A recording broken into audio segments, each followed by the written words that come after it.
All right, get ready, because today we're diving deep Oh, I like that. into some awesome excerpts that you sent over from How to Own Your Own Mind by Napoleon Hill. Great book. It's packed with like just straight up practical advice for achieving success. Yeah. And what's super interesting about it is that it's based on Hill's 20 years of research on some really remarkable people. Oh, yeah. Like who? Andrew Carnegie, Oh, yeah. Yeah. the steel The tycoon. magnet, right. A true giant of industry. And you know what? He was a really sharp observer of human nature. And he actually shared a ton of his success secrets with Hill. Yeah. Which is a big part of what makes that book so valuable, I think. It's like having a direct line to one of those titans of industry. Absolutely. And what really jumped out at me were these two key concepts: creative vision and organized thought. Okay. So our mission today is to kind of unpack those ideas Yeah. and figure out how you can use them to achieve your own goals. Sounds good. So first up, let's talk about this whole creative vision thing. Okay. When I first heard that term, I have to admit, I kind of thought it was just, all about daydreaming Right. and having a good imagination. Yeah, I can see that. But it's actually much deeper than that. Yeah. Carnegie. Yeah. He saw creative vision as the ability to see, like, the potential in things where other people might only see limitations. It's about envisioning those possibilities and then actually taking action to make them real. So it's not just about having a eureka moment. It's about having the guts to follow through. Absolutely. It's about the execution. Yeah. Taking that vision and turning it into something tangible. That makes a lot of sense. Yeah.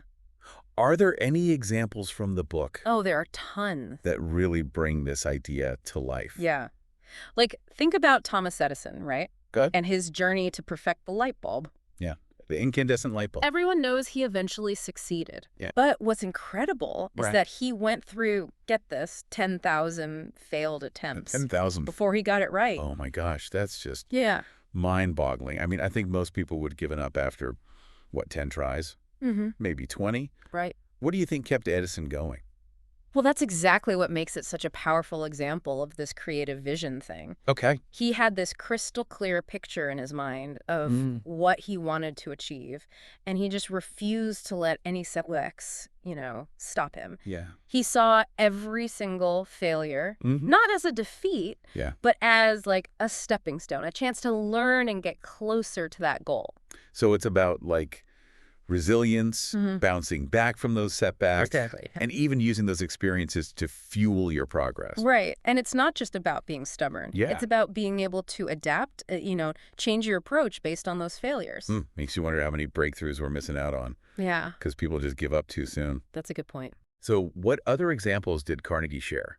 Well, there's the story of Alexander Graham Bell and how he invented the telephone. Oh, cool. You might be surprised to learn that, his motivation wasn't purely scientific or anything. He was driven by this deep personal desire to create a hearing aid for his wife, who was deaf. Wow, so it was fueled by, love and a very real need. Yeah. It adds a whole other, dimension to the story, It does. It shows that these incredible innovations often come from these deeply personal places. Yeah. It's not just about inventing something cool. Right. It's about using that invention to make a real difference in someone's life. Yeah, that's beautiful. And Carnegie also talked about the creation of the first mail-order business in the U.S. Oh, okay. This telegraph operator, he wanted to make some extra cash, so he used his imagination and problem-solving skills to come up with this whole new way to do business. That's like a classic example of seeing opportunity where others just see, the way things are. This guy, he wasn't some, high-powered CEO. Right. He was just a guy with a side hustle trying to make things work. It really shows that this creative vision thing, it can come from anywhere. Yeah. It's not limited to certain types of people or industries. That's cool. Carnegie also pointed to these simpler inventions like refrigerator cars and sleeping cars for trains. Okay. These weren't revolutionary technologies, but they were smart combinations of existing ideas that met a very specific need. So he's saying that creative vision doesn't always have to be about creating something totally new. Mm-hmm. Sometimes it's about finding creative ways Right. to use what's already there. Yeah, it's about innovation and adaptation. That's really empowering. It is. And Carnegie believed that, the American spirit, Yeah. with its focus on free enterprise and individual initiative, was a perfect breeding ground for this type of creative thinking. But, and this is where it gets really thought-provoking, he also expressed concern about a decline in personal initiative in America. Oh. Yeah.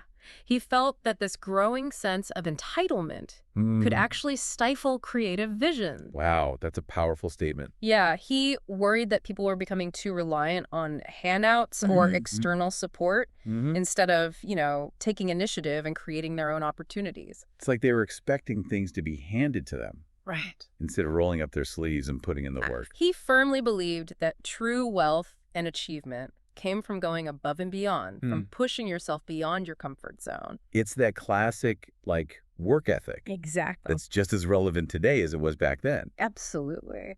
So how did Carnegie believe people could, develop their creative vision? Okay, so he definitely believed that it could be cultivated. Yeah? And he laid out some key ingredients Okay. for developing this powerful ability. First, he emphasized the importance of having a strong motive, like a burning desire that fuels your vision. Right, you got to be passionate about it. Exactly. And then you need self-discipline, the ability to stay focused on your goals even when all those distractions pop up. Oh, tell me about it.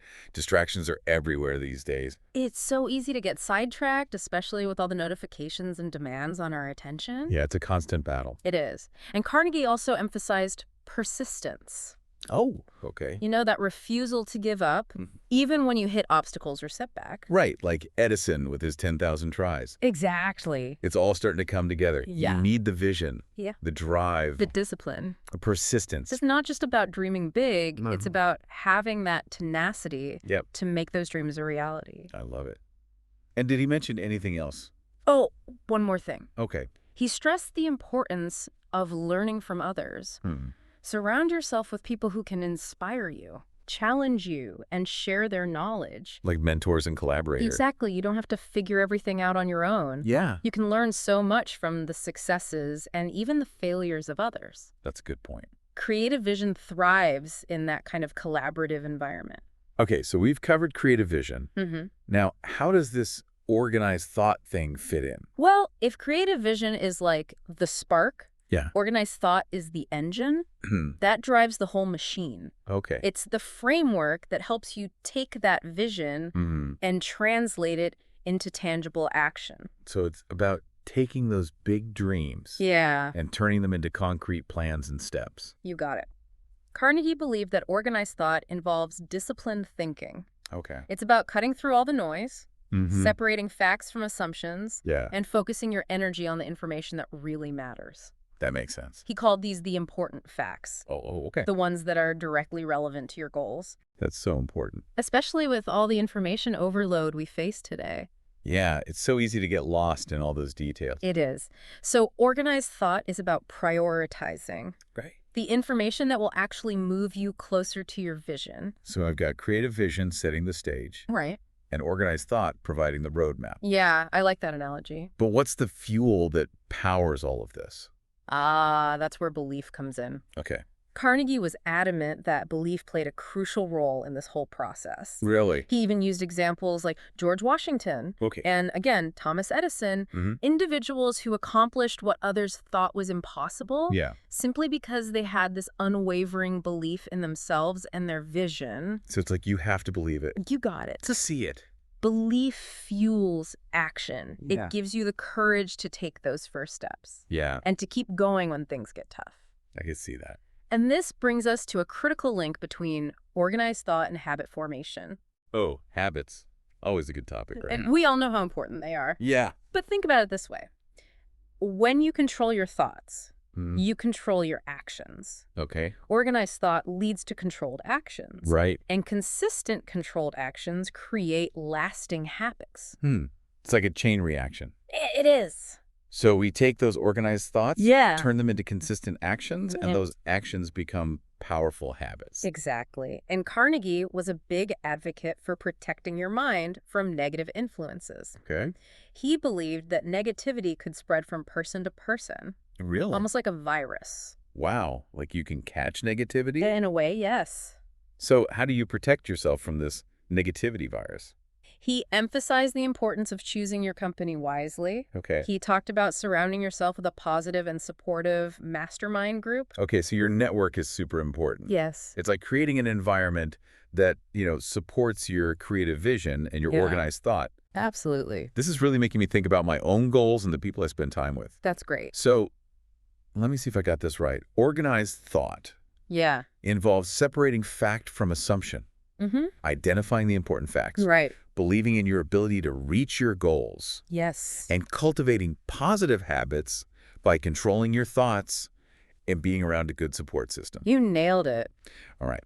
So organized thought is the bridge between creative vision and action. Exactly. It's the framework that helps you translate your vision into, like, real, tangible results. Yes. And just like with creative vision, Yeah. Carnegie was all about combining theory with practice. Okay. You can't just read about success. Right. You have to roll up your sleeves and get your hands dirty. Take action, make mistakes, Exactly. learn, adapt, and keep going. That's how you grow. Speaking of taking action, Carnegie also talked about this idea of controlled attention, right? Yes. This is where we really dive into the how-to, the nitty-gritty. Controlled attention is about harnessing the power of your mind to focus intensely on a specific task or goal. So it's like tuning out those distractions and giving your full mental energy to what matters most. You got it. That's definitely easier said than done. It takes practice, Yeah. but the results can be pretty incredible. Yeah. Carnegie shared lots of anecdotes about people who used this controlled attention to achieve amazing things. Like who? We already talked about Edison, right? Yeah, but there are many others. Okay, give me some examples. Well, there's Alexander Graham Bell. Okay. Remember, he was driven to find a solution for his wife's deafness, Right. which eventually led to the invention of the telephone. Wow. And then there's John Wanamaker, Okay. a really successful merchant who overcame major business challenges through sheer concentrated effort. It's amazing how these stories are all connected by this common thread of controlled attention. It is. It really does seem like the key to turning dreams into reality. It's a powerful tool. But how do you actually develop this superpower? Well, Carnegie believed that faith played a crucial role. Faith. He saw it as a source of strength and motivation, helping people persevere, Okay. even when facing seemingly impossible odds. So it's about believing in yourself. Yes, And having that unshakable trust that you can achieve anything you set your mind to. exactly. He also advised tackling the most difficult problems first, Oh, wow. emphasizing the empowering feeling of overcoming those challenges. So face your fears head on. Exactly. He said, do the hard jobs first. I like that. And there's a great story about Cyrus H.K. Curtis, Okay. the founder of the Saturday Evening Post. Oh, yeah. In the early days of the magazine, he was drowning in debt. Oh, no. Creditors were hounding him, Yeah. and even his closest friends were telling him to just give up. Man, I could only imagine that pressure. It was intense, but here's the thing. Okay. Even with all that going on, Curtis never lost sight of his vision. He held on to this unwavering belief Yeah. in the potential of his magazine Okay. and in his own ability to turn things around. So he was using that controlled attention. Exactly. He refused to let fear and doubt cloud his judgment. Wow. He kept his mind fixed on his goal, working tirelessly to overcome each obstacle. And did he eventually find a way out? He did. Through pure grit, unwavering focus, and that relentless controlled attention, Yeah. Curtis transformed the Saturday Evening Post Wow. into the iconic publication we know today. That's incredible. He's a perfect example of how, even when the odds are stacked against you, Yeah. controlled attention. Attention paired with an unyielding spirit can help you overcome practically anything. That story is seriously inspiring. It really highlights the importance of staying focused on your vision, Yes. even when things get really, really tough. It beautifully illustrates how these principles, creative vision, organized thought, and controlled attention, Yeah. all work together to pave the path toward achieving your goals. All right. So we've explored a ton of amazing concepts today from Hill and Carnegie. Before we wrap up, can you give us like a quick summary of the key takeaways from our deep dive? Absolutely. First and foremost, remember, creative vision is the spark that ignites the process. Okay. It's about seeing the potential that others might miss and having the courage to go after it. So be bold, That's right? correct. Don't be afraid to challenge the way things are. And once you have that vision, you need organized thought to provide structure and direction. Right, to create a plan. It's all about thinking clearly, separating fact from fiction, prioritizing what's important, Okay. and establishing those positive habits Yeah. that will guide you towards your goals. And we can't forget about the power of belief. Absolutely not. Believing in yourself, your vision, surrounding yourself with a good support system. Oh, crucial. And then there's controlled attention, focusing your mental energy, Yeah. eliminating distractions, persevering even when it gets hard. You got it. So it's like creative vision sets the stage. Yeah. Organized thought lays out the blueprint. Love that analogy. And controlled attention provides the fuel for the journey. Perfectly put. By mastering these principles, you're essentially equipped to achieve almost any goal you set your mind to. That's the power of these principles. This has been a fantastic deep dive. Oh. I feel so inspired. Me too. Now, before we go, I want to leave you with something to think about. I want you to think about, like, what seemingly impossible goal or dream have you been putting off? Oh, I like that. And, like, what steps can you take, maybe even today, Yeah. to start applying these principles of creative vision and organized thought to actually make it happen? Ooh, I like that. A challenge to end on. It's easy to get caught up in the day-to-day, Right. and let those Right. big dreams kind of fade away. Yeah. But you're right. We actually do have the power to, like, make them a reality. Exactly. And remember, you don't need to have it all figured out right away. Yeah. That's kind of, like, part of the magic of it, Creative vision is about having that clear picture Yeah. of what you want. Okay. And then using organized thought Yeah. and controlled attention to kind of figure out the how. So it's about taking that first step, even if it's a small one, Absolutely. and trusting that, like, the path will reveal itself as you go. That's the spirit. And don't be afraid to reach out to mentors. Yeah. Build that mastermind group we talked about. And, really tap into the wisdom of people who've already been there and done that. It's like that saying, like, you don't have to reinvent the wheel, right? Right. But you do need to learn how to drive. Yeah. Or in this case, how to steer your own ship towards those big, ambitious goals. I love that analogy. And remember, the journey itself, it's just as important as actually reaching the destination. Yeah. Embrace the challenges, learn from the stumbles, the mistakes along the way. And never stop believing in yourself Oh, yeah. and your own ability to achieve incredible things. This has been an amazing deep dive. Yeah. It has. I feel like I've gotten a whole new perspective on what it really takes to succeed. That's great to hear. Yeah. I feel the same way. And I know that you, our listener, can take these powerful principles and use them to create something truly amazing in your own life. Absolutely. So, to all our listeners out there, Yeah. it's time to take action. Dream big. Think clearly. Focus intently. Yes. And never give up on those crazy goals. Well said. Thanks for joining us on this deep dive Yeah. Thanks for listening. into the world of Napoleon Hill and Andrew Carnegie. Until next time, keep learning Keep growing. and keep diving deep. I feel the same way.